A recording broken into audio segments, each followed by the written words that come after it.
Cadê a soldado Ellen? Deixa eu contar um pouco a história da soldado. Soldado Ellen chegou ao hospital para acompanhar uma ocorrência de uma criança que havia sido abandonada pelos pais e que estava no hospital em sofrimento porque estava com fome e assustada, não estava comendo. A alternativa era uma sonda ou uma soldado que teve a sensibilidade, por estar amamentando, pegar aquela criança no colo e dar leite a ela, leite do seu próprio filho.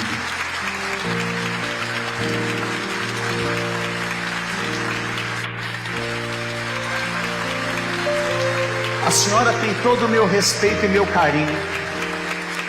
A senhora representa tudo o que eu desejo para as crianças e para as mães. Muito obrigado, soldado. É uma honra para a Polícia Militar tê-la conosco.